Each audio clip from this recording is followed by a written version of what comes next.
Buenas, aquí al habla Alberto Estevez y bienvenidos a esta charla sobre arquitectura biodigital transformadora como son las vanguardias y en concreto pues hablaremos también de biomanufacturing, digital manufacturing, todo lo que hay detrás de estas cuestiones así más actuales que tenemos bajo el nombre de arquitectura biodigital. Yo estoy aquí como dirigiendo el Instituto para Arquitectura Biodigital y Genética en la Universidad Internacional de Cataluña. Y bueno, básicamente tenemos así como tres patas que ahora les iré explicando: de investigación, docencia y práctica profesional, integrado todo, ya digo, en este Instituto de Arquitectura Biodigital y Genética y en la Universidad Internacional de Cataluña, en Barcelona. Pues empezando, decirles que me siento un poquito identificado ahora mismo con Adolf Loos, no solo por así un poco la sordera del oído izquierdo que compartimos un poco, sino por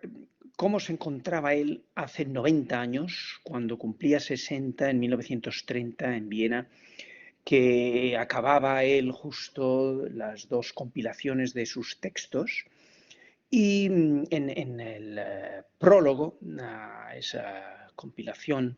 que le llamaba A pesar de todo, traducido, Trotzdem, él comentaba cómo después de 30 años de lucha, pues se veía como campeón, como que había salido victorioso de tal lucha y que con motivo de esta compilación que hacía de sus textos, pues era como recoger los documentos de su lucha, él explica. Y bueno, esto porque gracias también a Josep Quetglas tradujimos todos los textos de Adolf Loos al español, la editorial El Croquis. Y de hecho, bueno, como he estado bastante tiempo en Viena, me traje, una de las cosas más queridas que me traje ha sido la primera edición original de este libro, Trotzdem, que es donde se recogen estas palabras. Y ya digo que me siento un poco identificado porque hay números redondos por medio justo en este 2020 que estamos y de alguna manera, también acabando yo mis dos compilaciones de textos de estos últimos 20 años, me pienso si no tendré que esperar otros 10 para ver si la lucha hay que continuarla como la estamos llevando a cabo. Y en ese sentido pongo esta imagen sobre la invitación que enviamos con motivo del último congreso de arquitectura biodigital y genética que tuvimos el pasado junio, en este 2020, haciendo una invitación un poco de celebración de los 20 años que llevamos en el grupo de investigación arquitecturas genéticas y en el máster de arquitectura biodigital. Y de fondo en esta invitación yo puse estas palabras, que aquí las he resaltado más, que son las que están en el frontispicio del edificio de la secesión vienesa. En 1898, pues pusieron como lema de su secesión, por lo tanto de su ruptura, la ruptura con el establishment, la ruptura con el academicismo, la ruptura con el poder establecido, diríamos de alguna manera, en la arquitectura, en el arte, pues ellos escribían en letras de oro pues esta frase que yo considero todavía vigente después de más de un siglo, porque describe muy bien las cosas que tenemos que hacer, cómo las tenemos que hacer, y es casi como una brújula, un termómetro para saber si realmente estamos haciendo lo que debemos hacer en nuestros tiempos, conforme a nuestro zeitgeist, a nuestro espíritu del tiempo, al espíritu del momento, a los signos de los tiempos ante los que tenemos un poco que reaccionar y poner también nuestro granito de arena en nuestro quehacer cotidiano. Entonces, esta frase, Der Zeit ihre Kunst, un poco se refiere a que a cada tiempo le corresponde su arte. Y Der Kunst ihre Freiheit le corresponde al arte su libertad. Y por lo tanto, si nosotros hacemos nuestro arte, nuestra arquitectura, conforme a los tiempos, y si la hacemos en libertad, sin constreñimientos academicistas, pues entonces estaremos haciendo las cosas como debemos hacerlas hoy en día. Por eso digo que es un poco como una manera de identificar si lo que estamos haciendo realmente corresponde al presente, a nuestro tiempo, pero mirando, claro, sí, al futuro, no mirando hacia atrás, hacia el pasado. Bien, pues para empezar un poquito esta charla, había seleccionado aquí pues algunos datos personales de los años 80, 90, aparte de mi personal interés también en los años 60, 70 sobre la arquitectura y la biología, pues ya desde pequeñito diríamos. Y entonces en mi primera casa que construí en el 83, pues ya estaba pues muy interesado en las energías alternativas y por lo tanto en la ecología y por lo tanto pues en las energías que se podían aplicar a la arquitectura, en este caso sobre la arquitectura solar pasiva, y así pues la primera casa que hice fue teniendo siempre en cuenta eso, y es lo que luego seguí durante los años 80-90 en ese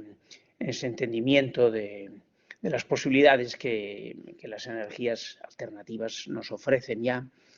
Después, a mediados de los 80, pues también empezaron a ver los primeros dibujos digitales, un poco con un scripting prehistórico que yo me inicié, porque, claro, me interesaba esto de qué es esto del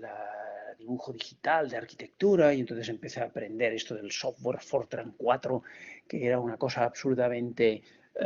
ya digo, prehistórica, porque teníamos que hacer unos listados enormes de programación para que luego salían 4 rayas un poco ridículas que nos parecerían hoy, pero que en aquel entonces era una cosa realmente curiosa, por lo menos, ¿no? Luego ya en esa línea de la arquitectura solar pasiva empecé a intentar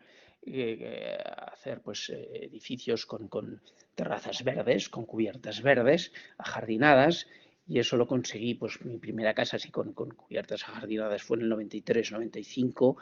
y aparte pues empezó también a introducirse una serie de intereses sobre el surrealismo, el metafisicismo, el expresionismo, que empecé también a estudiar más a fondo cuando hice mi segunda carrera, la de Historia del Arte,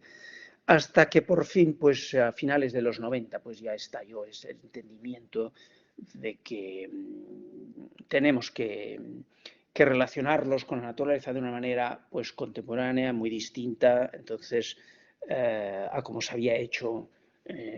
durante el siglo XX, diríamos, y así pues empezaron a hacer proyectos míos, por ejemplo el Green Barcelona Project,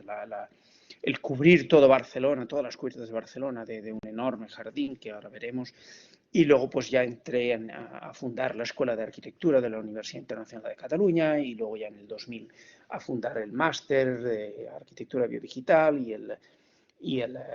grupo de investigación de Genetic Architectures y la oficina, diríamos, de realización de arquitectura y diseño también. Y así las cosas, si nos sacamos de esta imagen que yo les he puesto aquí, sacamos las palabras claves, las ideas que permanecen de alguna manera, veremos que entre ellas sale pues, arquitectura y biología, software, scripting, dibujos digitales, arquitectura solar pasiva, las obras de Gaudí, surrealismo, metafisicismo, expresionismo, todo esto aplicado a la arquitectura, construir cubiertas verdes y, por supuesto, pues el logo de verde, el verde como no color, sino realmente como una intención, como un entendimiento. y, por supuesto, pues ya la escuela y el máster y el grupo de investigación y el Instituto de Arquitectura Biodigital que tenemos. Bien, para entender un poco el concepto de base que empecé a organizar con mi quehacer de arquitecto y de diseñador, pues en la base estaría este entendimiento, ¿no? De cómo el ADN, que es como ese software natural, rige, dirige, ordena el crecimiento, el funcionamiento de los seres vivos, y cómo eso hoy en día lo podemos transcribir perfectamente a ceros y unos, y por tanto entender cómo el software digital es como si fuera un ADN artificial, y cómo también desde ese software digital podemos igualmente controlar el crecimiento digital de las cosas, entre comillas, el digital manufacturing, o podemos controlar pues, las formas finales, podemos controlar sus funciones desde, ya digo, como este paralelismo, ¿no? Entre el ADN natural, que sería un software artificial, o el software digital, que sería como un ADN artificial. Este paralelismo de mundos que nos lleva a pensar cómo hay una serie de similitudes genéticas entre el poder de la naturaleza, de la bioarquitectura, de cómo en la naturaleza las cosas se construyen de una manera automática y natural, y en paralelo el poder de la arquitectura digital propiamente, y cómo también con las máquinas de producción digital los edificios crecerían también de manera automatizada. En ese sentido, yo organicé en el año 2000 pues estos dos laboratorios, el laboratorio de arquitectura genética, con genetistas trabajando con objetivos de arquitectura, y el laboratorio de arquitectura digital, con máquinas de CNC, 3D printers y por supuesto pues, softwares que empezamos ya en el 2000 pues, a enseñar en el Rhino, en la escuela, en el máster. Y así, pues con esta duplicidad se desarrolló pues, hasta hoy, ya digo, durante estos 20 años ya, pues por un lado los diseños, los proyectos, aquí se ve un poquito la imagen con un mercado, con bancos, con mobiliario, un rascacielos, un pabellón, un consultorio, unos museos, un parque, unas viviendas, o sea, todos los diseños y arquitectura que hemos ido proyectando desde la oficina de Genetic Architectures, y cómo diríamos, lo que se investiga y se produce como arquitectura y diseño también se enseña pues, en el máster de arquitectura biodigital, que sería como la tercera pata del Instituto de Arquitectura Biodigital y Genética. Aquí se ve un poco pues, también algunos trabajos de los alumnos, desde pues, los estudios de todos los pioneros de la arquitectura digital que fui invitando desde el año 2000, pues está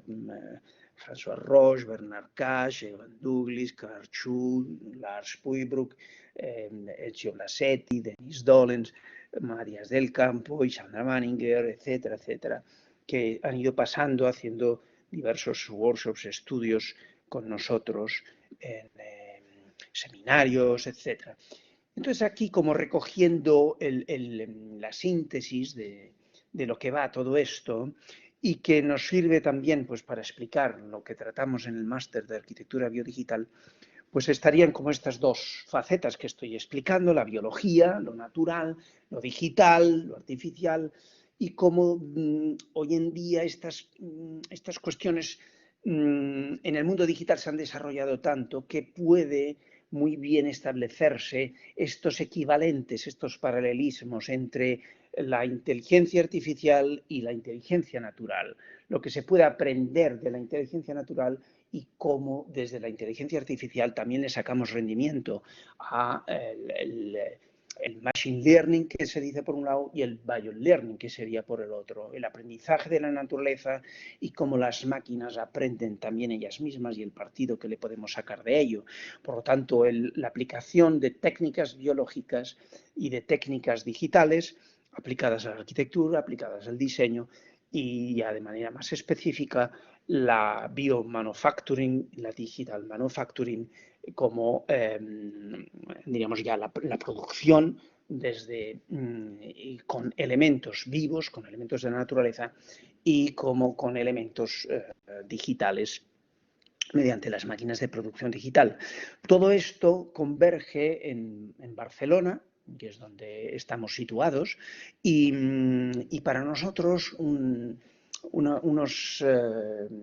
claro, es casi como simbólico, ¿no? Ver cómo aparece en Barcelona Antoni Gaudí y en la misma Barcelona Salvador Dalí, viendo los edificios de Antoni Gaudí, entiende digamos, les aplica un entendimiento surrealista. Y eso a nosotros, justamente en Barcelona, que vamos a visitar los edificios de Gaudí, por supuesto, y luego vamos a visitar el Museo de Dalí, nos sirve muy bien de explicación de fondo los principios del surrealismo como un entendimiento que nos es muy práctico para entender la arquitectura biodigital que hacemos. Y a su vez tomamos mano de los filósofos que tenemos también en el grupo y de los genetistas, que igualmente desde el mundo de la filosofía, desde la filosofía del carácter emergente de la vida y desde el mundo de la genética y desde las teorías de la complejidad, todos estos colaboradores e integrantes del instituto también, pues acaban dando un marco de un entendimiento de esta arquitectura que estamos comentando, que al fin y al cabo casi se puede establecer que las ciudades del futuro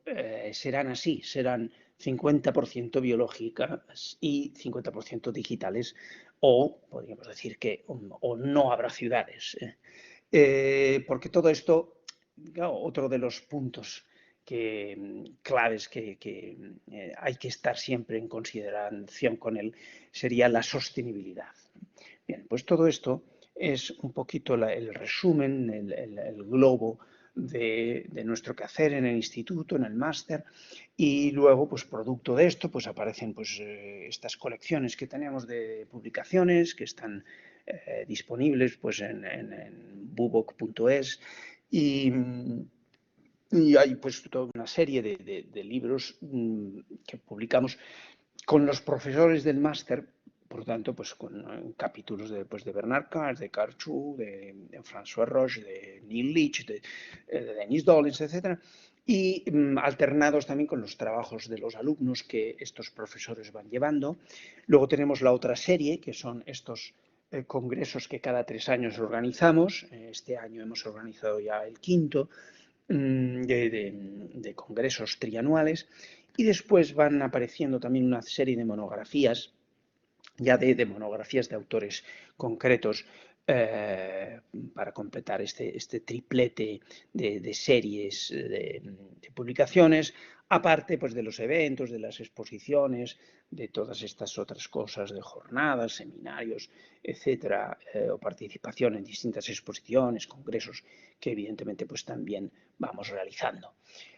Pero ¿qué hay detrás de todo esto? ¿Por qué? ¿Qué nos alienta? Pues evidentemente pues nuestra realidad, la realidad de la contaminación, de la extinción de especies, el problema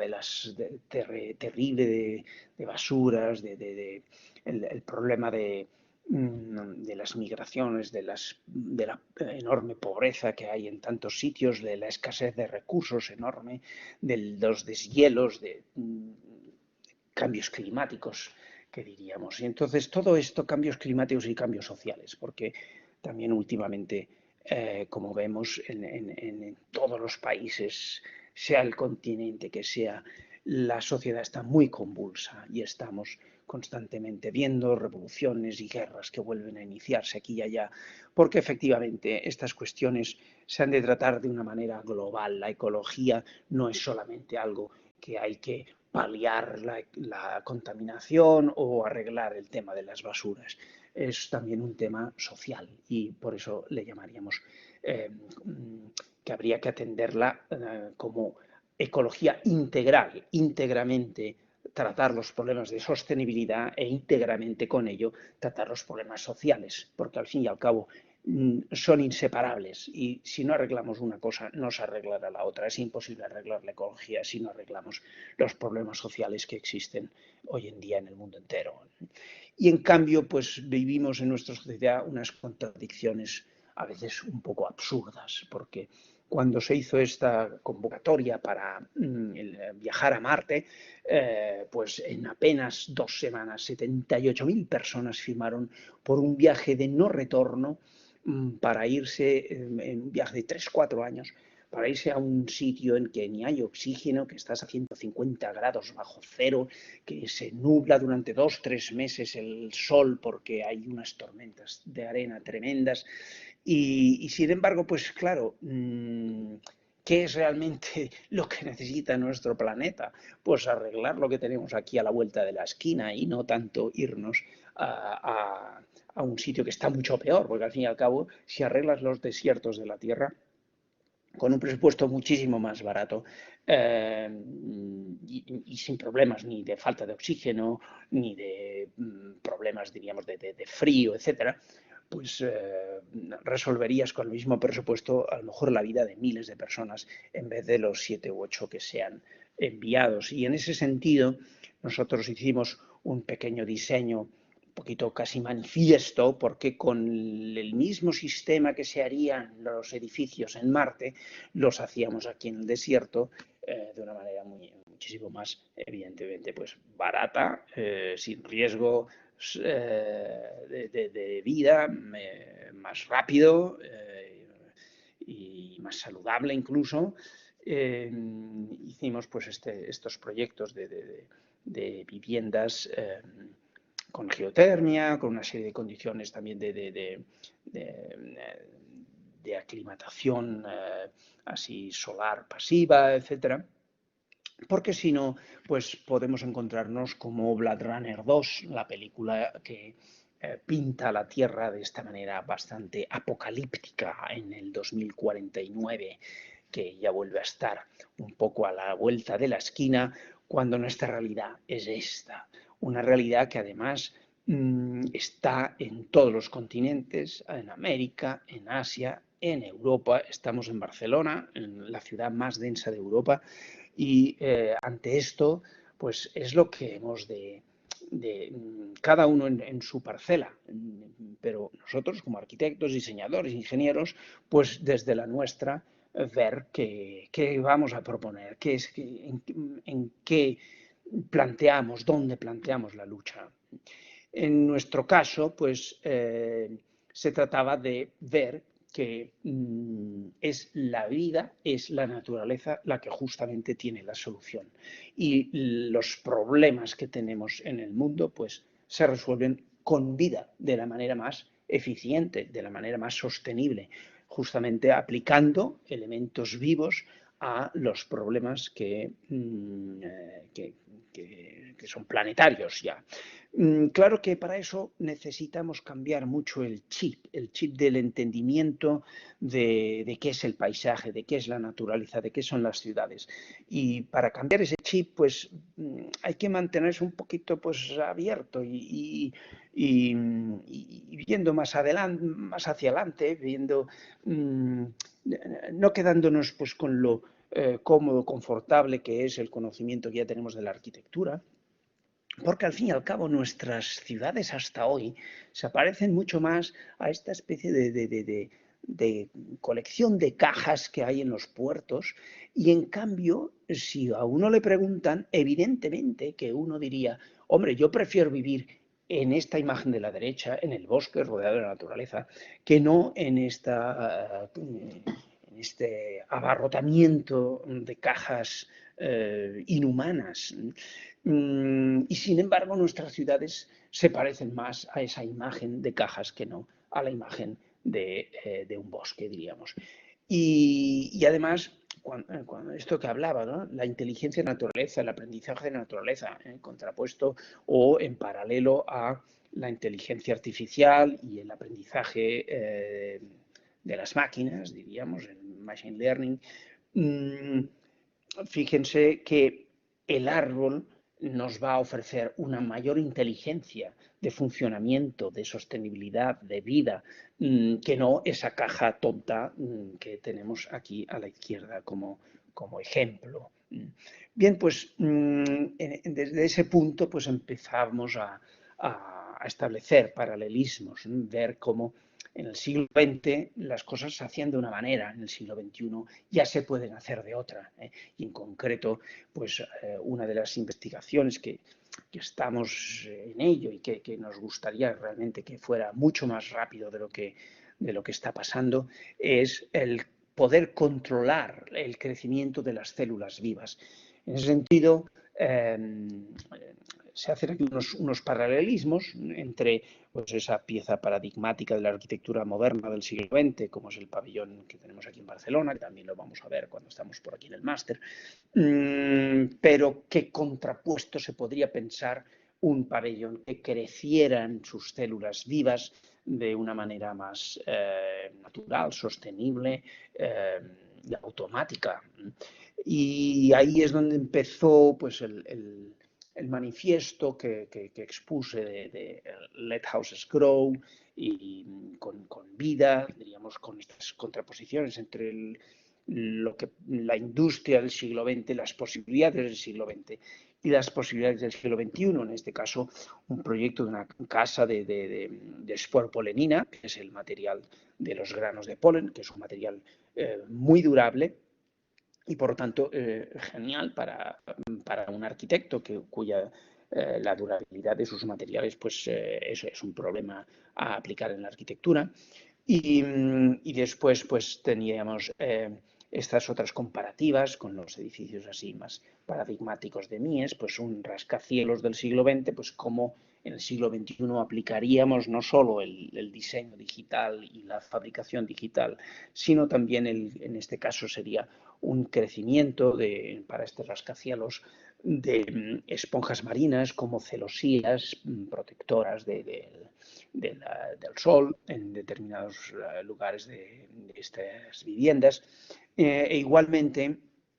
el paralelismo entre el edificio de oficinas que proyectaba Mies a principios del siglo XX, evidentemente pues con hormigón armado, pero como nosotros lo planteamos en el siglo XXI como edificios autosuficientes energéticamente y, por supuesto, con todas las ventajas de la arquitectura solar pasiva y huertos urbanos, etc. Pero la cuestión es esa, el investigar cómo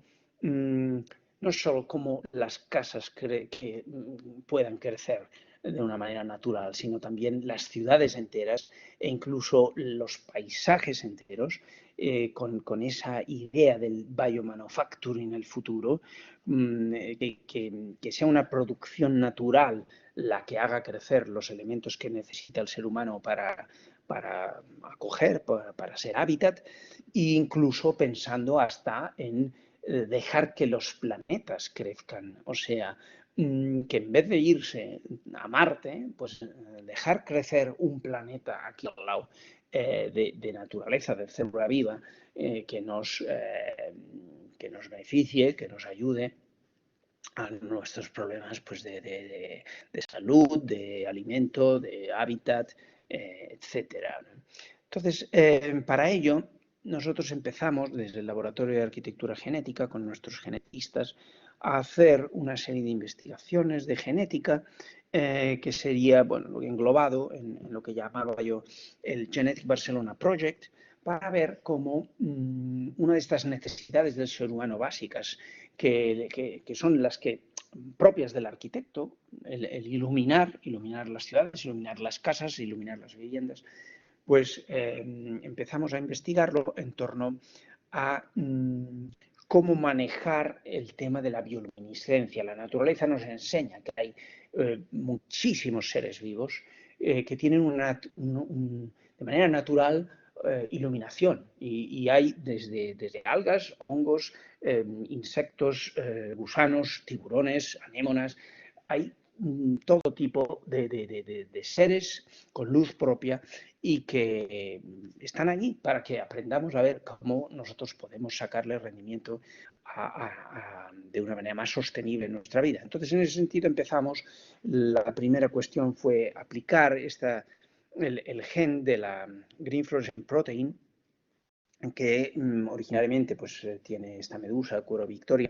y se la pusimos en 7 limoneros y la verdad es que funcionó. Aquí ven la comparativa entre una hoja con este gen productor de luminiscencia y una hoja sin este gen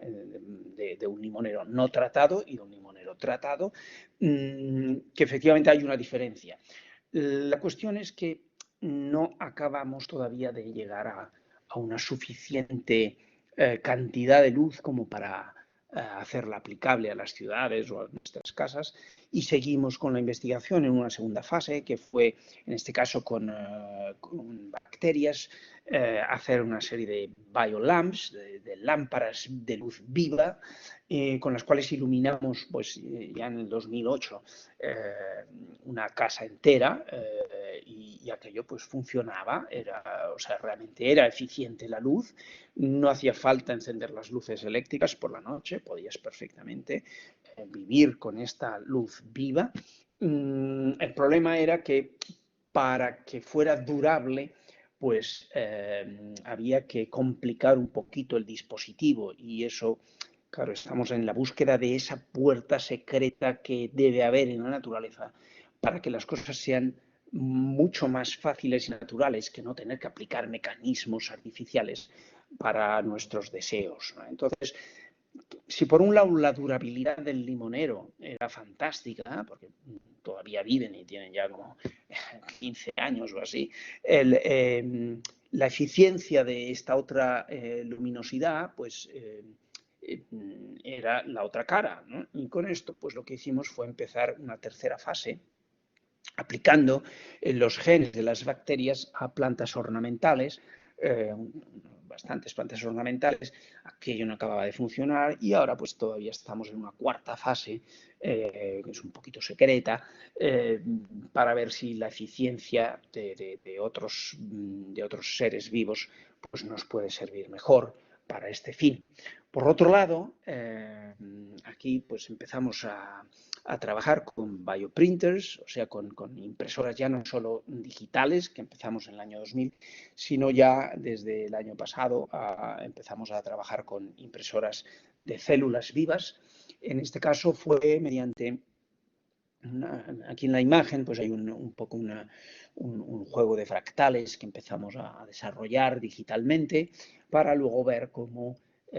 eso lo podíamos imprimir con células vivas, con estas impresoras, y a la vez, pues trabajando también con biomateriales, sí, digitalmente producido, pero biomateriales que incluso puedan permitir que hagamos arquitectura comestible. Y con esto empalmamos con lo que Dalí hace exactamente como 90 años también, pues estaba diciendo en Barcelona cuando hablaba de la arquitectura comestible que él interpretaba era la arquitectura de Gaudí. Y lo que pasa que es que ahora lo podemos hacer realidad y podemos realmente crear con máquinas de producción digital y biomateriales comestibles, pues hacer realmente casas comestibles. Al fin y al cabo, esto del biolearning, del aprendizaje de la naturaleza, procede de ya pues esto, nuestro aquí compatriota Gaudí, que decía esta frase que recoge bastantes cosas interesantes, ¿no? Por ejemplo, esto de que hay que buscar en la naturaleza esa imagen misteriosa para convertirla en arquitectura y forjar la forma de la idea. Esto es es una frase formidable, ¿no? La naturaleza todavía es misteriosa, no sabemos exactamente las cosas, cómo funcionan para que nosotros realmente podamos aplicarlas de una manera muy eficiente. Y por eso Gaudí, pues hace más de 100 años ya nos decía descubrir las leyes del universo y sus secretos. Y luego, por supuesto, añadía pues construir belleza, porque claro, también se trata de construir cosas que a la gente pues les haga felices y no construir maldades o no construir fealdades que lo que haga pues es que la gente pues se sienta a disgusto en sus propias casas y ciudades. O sea que esto, claro que es como una responsabilidad personal de todos nosotros. Pero la cuestión era esa, ¿no? Descubrir los secretos, las leyes secretas del universo. Entonces, claro, para esto nosotros acudíamos, pues, para empezar, al microscopio electrónico, el microscopio de electrónico, con el cual pues empecé a investigar las estructuras microscópicas. Algo que claro, que para un arquitecto tiene que ser algo bastante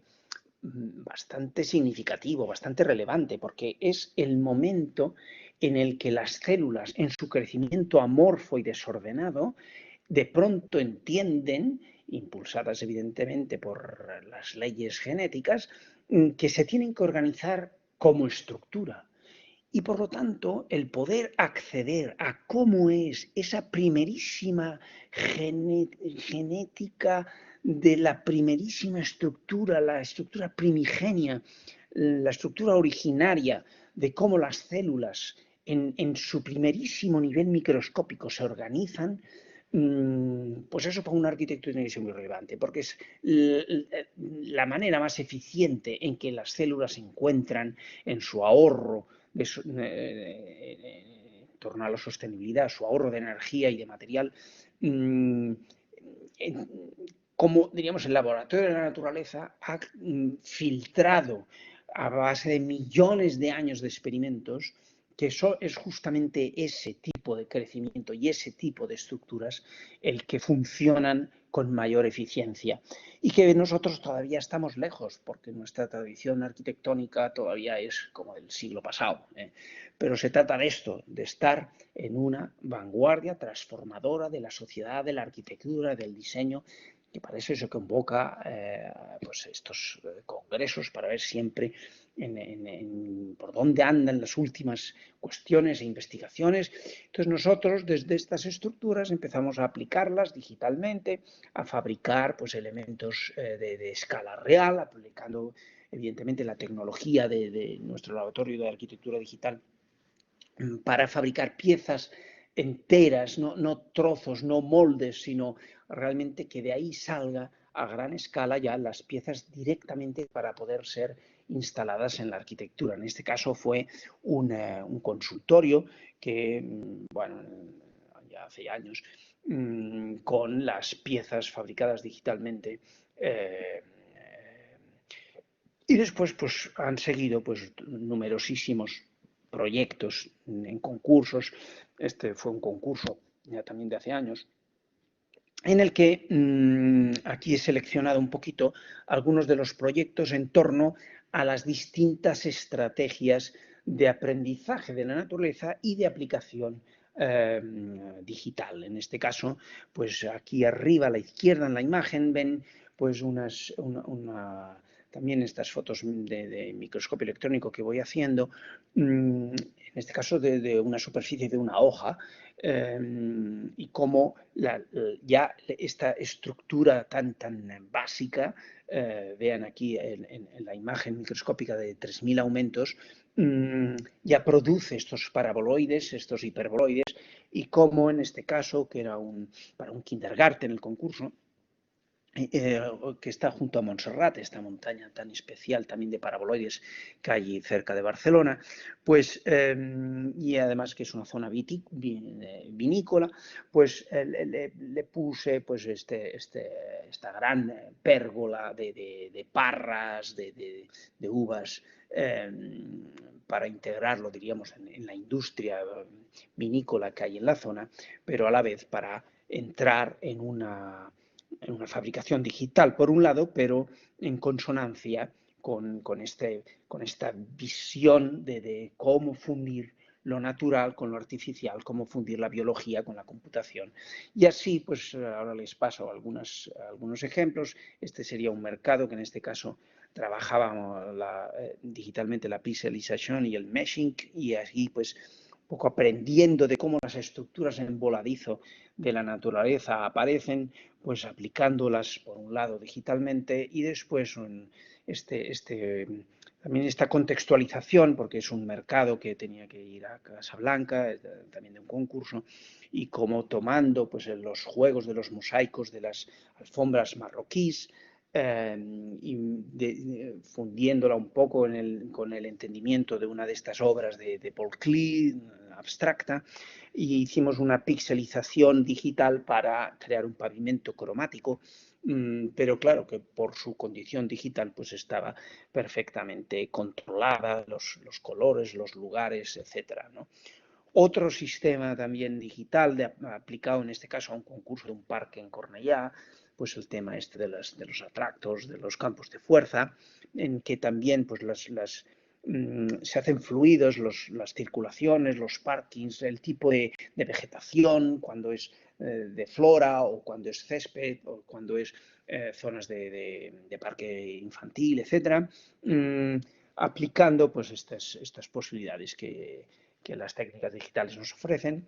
Y luego también, sobre todo, interesante observar cómo la naturaleza se organiza estructuralmente de una forma fractal. Y esto también en diversas investigaciones con el microscopio electrónico hemos ido sacando, ¿no? Pues, por ejemplo, una investigación de los bambús, pues ver cómo el bambú está constituido por pequeños bambús que a su vez están constituidos de pequeños bambús. Entonces, esta fractalidad que aquí también vemos en el diente de león, pues era interesante ver cómo aplicarla en este caso para otro concurso de una torre de telecomunicaciones en Santiago de Chile, que se desarrolló pues, con esta fractalidad, pero a la vez buscando estas sinergias, ¿no? Planteábamos esto en un campo justamente de sembrado de diente de león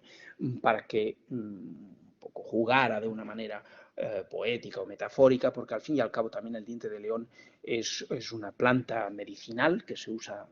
como medicina incluso, y de hecho todo este aparato, porque nosotros en vez de torre pensábamos en una especie de corona, de cúpula luminosa que coronara desde el cerro aquí de Santiago de Chile, pues coronara la ciudad, en la línea un poco de los Stadtkronen de Bruno Taut,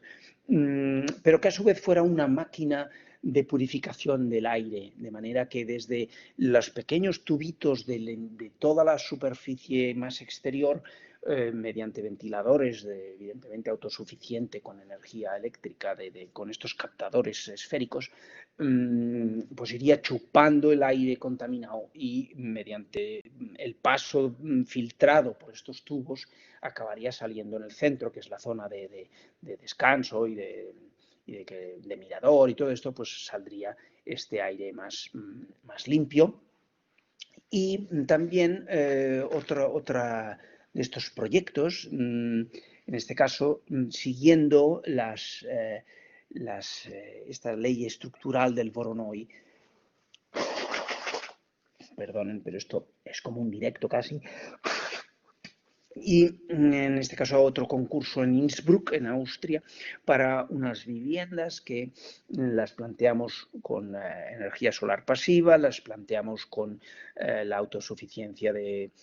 toda una serie de huertos urbanos colgados en el interior, en el patio, en las cubiertas, en los balcones,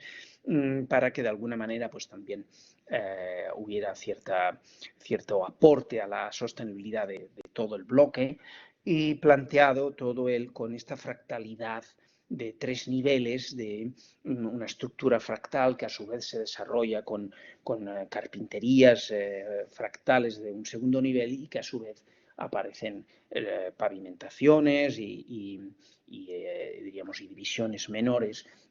con un tercer nivel de fractalidad, que aquí pues recogía algunos ejemplos de imágenes que hice del microscopio, pues de una sección de cactus, que todo él se organiza con Voronoi, de manera incluso tridimensional, como se ve ahí en los tubos de estas conducciones del cactus, o incluso en el pétalo de una rosa aparece toda esta figura, estructura de Voronoi, o estos granos de polen, que también de una manera tridimensional se organiza con estructuras Voronoi y que hemos ido aplicando. Otras cuestiones han sido pues ya ir bajando de escala al desarrollo también de mobiliario. Hicimos, por ejemplo, este banco, todo el cubierto de césped real, diríamos que por lo tanto, cumpliendo ese dicho también de Dalí, de que la arquitectura del futuro sería blanda y peluda. Él lo decía un poco como Butat contra el racionalismo duro de aquellos años y de Le Corbusier, porque se lo dijo así un poquito a la cara, el que la arquitectura del futuro sería blanda y peluda, pero es que hoy en día efectivamente estamos allí, podemos realmente crear una arquitectura blanda y peluda, por lo tanto más humana. En este caso sería cómo digitalmente podemos poner uno al lado de otro todas las maneras de sentarse un ser humano y cómo eso acaba desarrollando esta forma que crecería el césped de una manera natural. Y después, en un siguiente paso de mobiliario que empezamos a desarrollar, era mobiliario pensando, digamos, llevándolo al límite, ¿no? ¿Cuál es el mobiliario que solo puede producirse, concebirse, diseñarse, dibujarse y producirse solo con medios digitales, que no puede producirse con los medios del siglo XX? Entonces, por eso aparece otra vez esta duplicidad, este paralelismo de cómo Mies habría camino a cómo producir y cómo idear, concebir y producir el mobiliario según unas técnicas y unas posibilidades que había en el siglo XX. Pero es que hoy en día eso ya ha cambiado. Y con esto empalmo con lo que decía al principio de todo de la charla, de a cada tiempo su arte, a cada tiempo su arquitectura. En la arquitectura que tenemos hoy, el diseño que tenemos hoy posible es con medios digitales, pero los medios digitales nos ofrecen unas posibilidades de producción que son radicalmente distintas a las limitadas posibilidades de producción del siglo XX y por lo tanto hemos de adecuar nuestro pensamiento, nuestra concepción de esos diseños a las posibilidades que realmente tiene la técnica y no, diríamos, usar la técnica digital para concepciones que realmente se pueden hacer que se podían hacer el siglo pasado. O sea, en ese sentido, este tipo de mobiliario es hijo de nuestro tiempo, no se puede hacer antes que esto. Igual que en la silla de Mies en la que está sentado ahí, no se podía haber hecho antes que él la hizo. En nuestro caso pasa esto, que ¿cómo puedes entender que es hijo de nuestro tiempo? Pues porque esta silla, en la que en este caso estoy yo sentado, no se podía haber hecho en el siglo pasado, en el siglo XX. Y para ir un poco finalizando este cambio de escala desde lo más grande a los elementos más pequeños, pues enseñarles también por un lado el pabellón que diseñamos en el 2008 ya, o sea que ya hace como 12 años, el pabellón digital que construimos, aquí a la izquierda se ve ya construido, y después el desarrollo que posteriormente hicimos de dos series de mobiliario biodigital, que sería pues la serie radiolaria, que se ve aquí, pues con taburetes, con bancos dobles, un taburete de 6 patas, la mesa, la silla, todo el repertorio. Y después, en un siguiente paso, la serie que le llamamos la Hyperboloid Barcelona Furniture, o sea, casi como seccionando la serie anterior de las radiolarias, aparecerían los hiperboloides al aire y por lo tanto creando un tipo de complejidades pues bastante especiales, que después se pueden hacer como comparativas, ¿no? Entonces con el fruto del ciprés, cuando se abre, pues hay estas similitudes con esta otra serie de mobiliario también, de sillas, bancos, sillones, taburetes, mesas, etcétera, ¿no? Y acabando, pues una instalación para que también vean ejemplos de no solo de arquitectura, sino también un poquito de otro tipo de llamamientos, porque esto al fin y al cabo era una instalación un poco en llamamiento en el sentido de ver lo que está pasando, de ver cómo nos estamos comiendo el mundo. Aquí poníamos un Voronoi de coles, en un patio y lo llenábamos de caracoles y entonces pues los caracoles, claro, era una instalación efímera y entonces los caracoles pues un poco van a tener que ir comiéndose donde están aquí aposentados, pero también con el juego este, porque le llamábamos Infinite Fractality, en el sentido de que es un llamamiento a la vez de sostenibilidad y a la vez de aprendizaje de la naturaleza, porque se observa cómo la estructura que nosotros montamos digitalmente, siguiendo los Voronoi, aparece en la col con estos tres niveles, como se ve aquí en la imagen, el Voronoi grande, que tiene 3 Voronois, 4 o 5 Voronois pequeños y que a su vez tiene más Voronois dentro, estos niveles, pero es que el caracol también tiene sus Voronois en la piel y que a su vez sus células ya microscópicas se organizarán como Voronois en los casos de estos seres vivos. Y acabando, sí, pues lo que estamos hoy en día con el tema este del COVID para arriba, para abajo, pues nosotros también estuvimos un poco aportando nuestro granito de arena con nuestras máquinas impresoras 3D, pues haciendo pues viseras o máscaras. Diseñamos estas máscaras también, esta serie de máscaras, con esas condiciones de decir, hombre, pues que sea transparente la sonrisa, el gesto, se hace mucho más amable el trato, evidentemente. Un poquito con referencia simbólica a la figura de Sekhmet, que aparece aquí a la izquierda, digamos, esa divinidad egipcia que era la divinidad de la salud y que su cara de león, pues justamente se parece bastante a las máscaras que tenemos que estar usando todos estos días. Pero luego también otro tipo de acciones, por ejemplo, pues el diseño de balcones, en este caso una estructura ligera que pudiera acoplarse fácilmente a edificios sin balcones, porque se ha visto, ¿no? Pues en el confinamiento lo terrible que ha sido para tanta gente que no podía salir de casa, pero es que no tenía ni un balcón. Y entonces la riqueza que supone el poder tener una pequeña zona intermedia de un espacio doméstico, pero al aire libre del todo. Entonces, pues aplicando, digamos, estas estructuras ligeras, pues podríamos beneficiar a futuros confinamientos a estas bloques o estas viviendas para acabar con esta acción urbana que también organicé con motivo del COVID, porque fue curioso ver cómo en todas esas semanas encerrados, el no poder cortar los jardines ni urbanos ni domésticos, cómo la naturaleza pues explotó. Lo hemos visto en el YouTube, lo hemos visto en las noticias, animales, ciervos, monos, jabalíes por todos lados campando a sus anchas y sobre todo todas las grietas que jamás habían podido desarrollar ni un ser vivo, empezaron a surgir vida por todos los rincones. Por ejemplo, esta pequeña flor que tiene estos Fibonacci tan preciosa, pues esto no había salido nunca aquí, esto está al lado de mi casa y nunca la habíamos visto,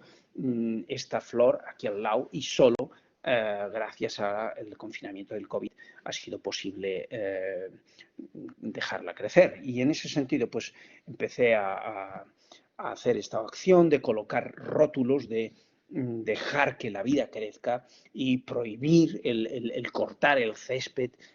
porque la biodiversidad pues nos va